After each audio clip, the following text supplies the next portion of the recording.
I never imagined I'd be here sharing my story on Reddit, but life has a way of throwing curveballs when you least expect them.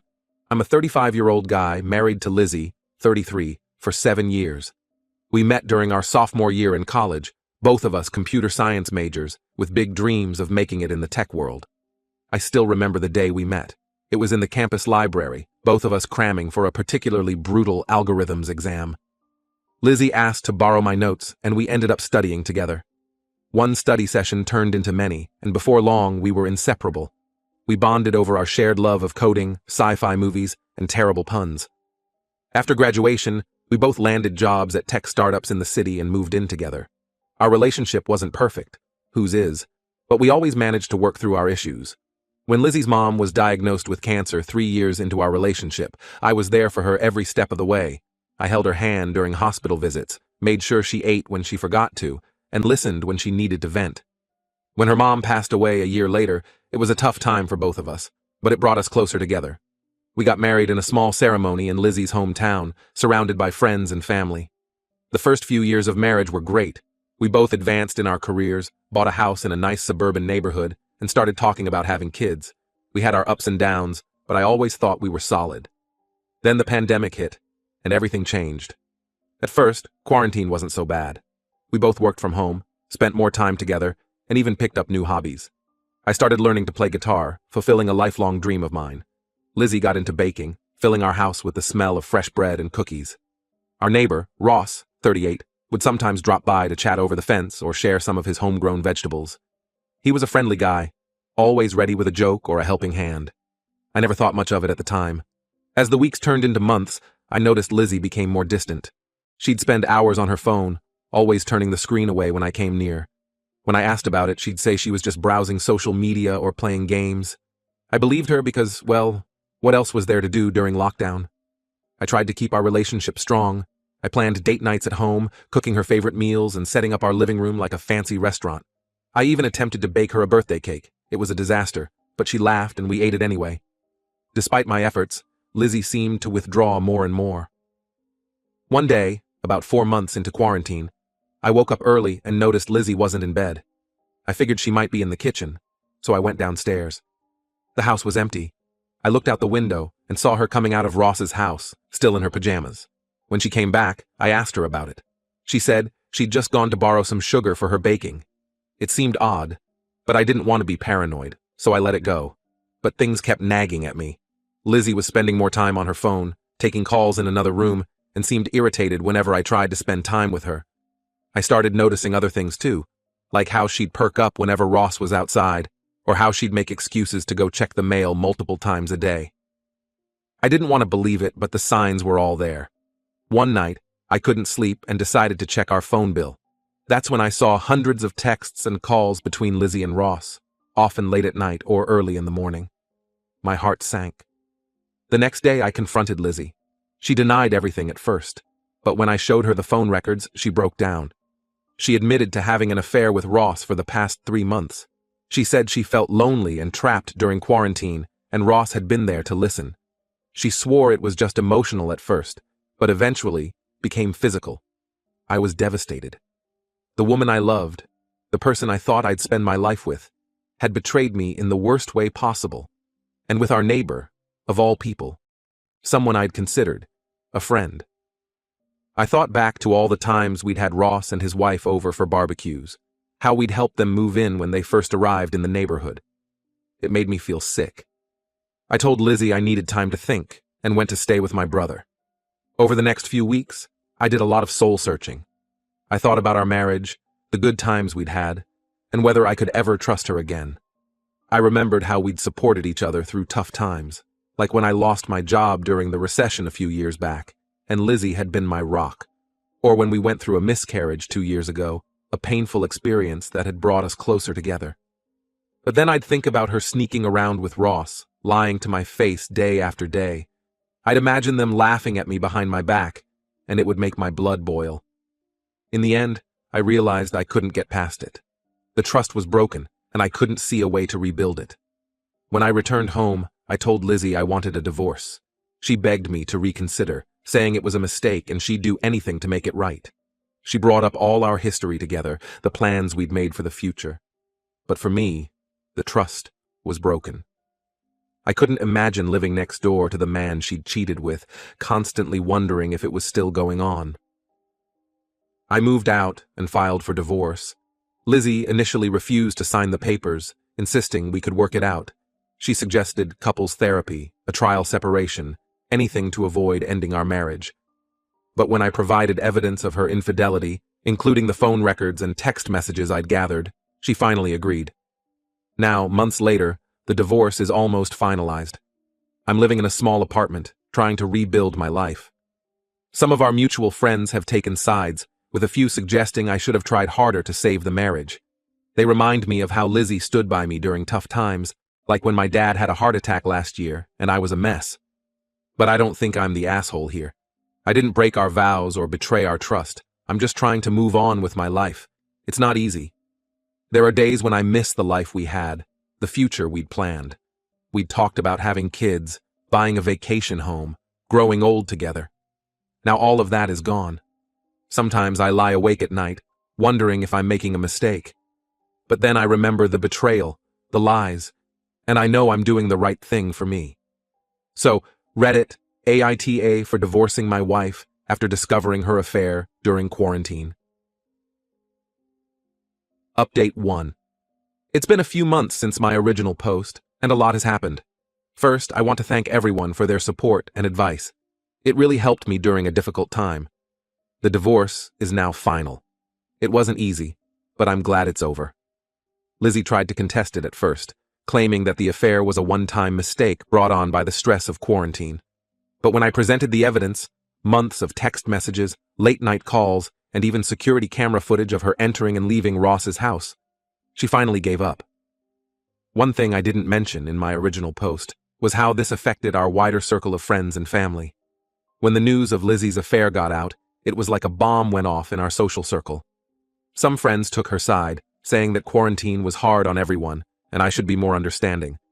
Others supported me, saying that nothing excuses cheating. My best friend from college, Tom, was particularly affected. He and his wife had been close with Lizzie and me, often double dating and vacationing together. When he found out about the affair, he was almost as hurt as I was. He felt betrayed too, saying he couldn't believe Lizzie would do this to all of us. It's been tough on his marriage too, as his wife was friends with Lizzie and is having a hard time cutting her off completely. My parents were devastated. They had always loved Lizzie and treated her like a daughter. When I told them what happened, my mom cried for hours. My dad, who's usually a pretty stoic guy, looked like he'd aged 10 years overnight. They've been incredibly supportive, though. Mom calls me every day to check in, and Dad's been helping me look for a new place to live. Lizzie's family was a different story. Her parents were furious, not at her, but at me. They accused me of abandoning their daughter when she made one little mistake. Her sister even called me, yelling that I was ruining Lizzie's life. I had to block their numbers for my own peace of mind. It's been particularly hard because I was close to Lizzie's family. Her dad had become like a second father to me, especially after we lost my father-in-law to cancer a few years ago. Losing that relationship has been another painful consequence of Lizzie's actions. As for Ross, he moved out of the neighborhood about a month after I filed for divorce. I heard through the grapevine that his wife found out about the affair too and kicked him out. Part of me feels sorry for her. She's as much a victim in this as I am. I ran into her at the grocery store last week. It was awkward at first, but we ended up talking for a while. She's struggling too, trying to explain to their kids why Daddy doesn't live at home anymore. It made me grateful, in a weird way, that Lizzie and I didn't have children. Work has been a challenge. Lizzie and I work for different companies now, but we used to be at the same firm.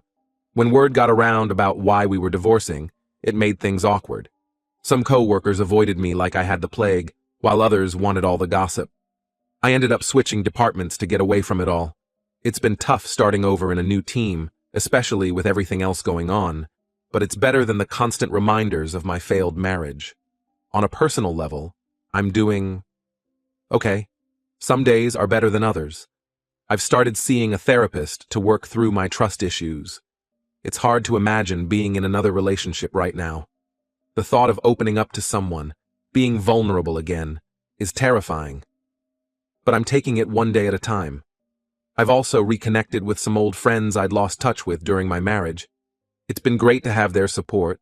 We've been doing weekly game nights online, which has been a nice distraction. Last week, we played a virtual escape room game, and for a few hours, I forgot about all the drama in my life. As for Lizzie, I've gone no contact except for necessary communication about the divorce. Last I heard, she was still living in our old house. Sometimes I drive by and see her car in the driveway, and it feels surreal, like I'm looking at someone else's life. There are moments when I miss her, miss our life together. But then I remember the betrayal, and the pain comes rushing back. I'm still angry and hurt, but I'm also starting to feel hopeful about the future. For the first time in months, I'm excited about what comes next. I'm planning a solo trip once it's safe to travel again, something I've always wanted to do but never got around to. I'm thinking about hiking the Appalachian Trail or maybe backpacking through Europe. It's scary to think about doing these things alone, but also exhilarating. To those who asked if I regret my decision, no, I don't. It hurts, and it's not the future I imagined, but I know it was the right choice for me. I deserve someone who respects me and our relationship enough to be faithful. Thank you again for all your support, Reddit. It means more than you know. Update 2. It's been almost a year since my first post, and I wanted to give you all a final update. So much has changed, and I'm in a much better place now. First, the practical stuff. I've moved to a new city for a job opportunity. It's been great to have a fresh start somewhere without all the painful memories. My new coworkers don't know about my past, and it's refreshing to just be me instead of the guy whose wife cheated. The job itself is challenging, but rewarding. I'm working on a project developing AI for medical diagnostics, something I've always been passionate about. It feels good to be making a difference, even in a small way. The house Lizzie and I owned together finally sold. Splitting the proceeds was the last tie I had to her, and now that it's done, I feel like I can truly move on. I used my share to put a down payment on a small condo. It's the first place I've owned on my own, and even though it's not much, it feels like home. I've been slowly furnishing it, picking out each piece carefully. It's been therapeutic, in a way, creating a space that's entirely my own. I've been continuing with therapy, and it's helped a lot. I've worked through a lot of my anger and trust issues. Don't get me wrong, I still have moments where it all comes rushing back, but they're less frequent now. My therapist suggested I start journaling, which I was skeptical about at first, but it's actually been really helpful. Writing down my thoughts and feelings has helped me process everything that's happened. One unexpected outcome of this whole ordeal is that I've become closer to my brother. He was my rock during the worst of it, letting me crash at his place and listening to me rant for hours. Now, we talk almost every day and are planning a brother's road trip for next summer. We're thinking of driving down the Pacific Coast Highway, something we've talked about doing since we were kids. I've also rekindled my relationship with my college roommate Alex. We had drifted apart over the years, mainly because Lizzie never really got along with him. Now I realize that might have been a red flag I missed. Alex and I have been catching up regularly, and it's been great to have that friendship back in my life. As for Lizzie, I haven't spoken to her in months. The last time was when we finalized the house sale. She tried to apologize again, said she'd made the biggest mistake of her life. I told her I forgave her, not for her sake, but for mine. Holding on to that anger wasn't doing me any good. But I also made it clear that forgiveness doesn't mean reconciliation. We're done, and that's not changing. I heard through mutual friends that she and Ross tried to make a go of it after their respective divorces, but it didn't last. Apparently, the trust issues were too much to overcome. Can't say I'm surprised. Last I heard, Lizzie had moved back to her hometown to be closer to her family. Part of me hopes she's doing okay, but mostly, I'm just glad to have that chapter of my life closed. On a more positive note, I've started dating again. Nothing serious yet, but I've met some interesting people. I'm taking it slow, being upfront about my past and my boundaries.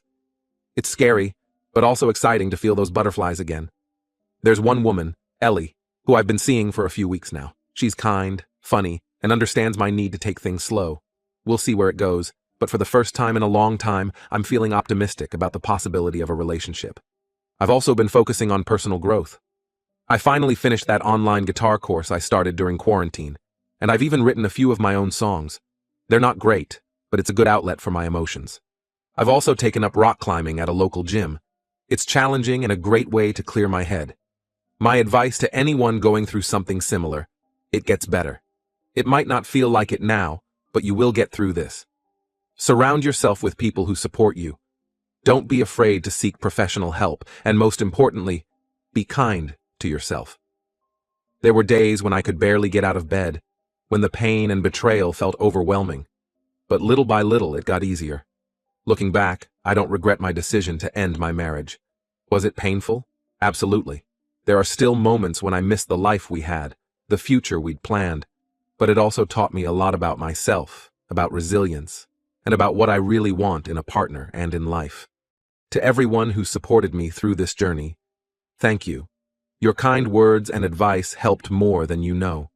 I'm closing this chapter of my life now, but I'll always be grateful for the support I found here. Life isn't perfect.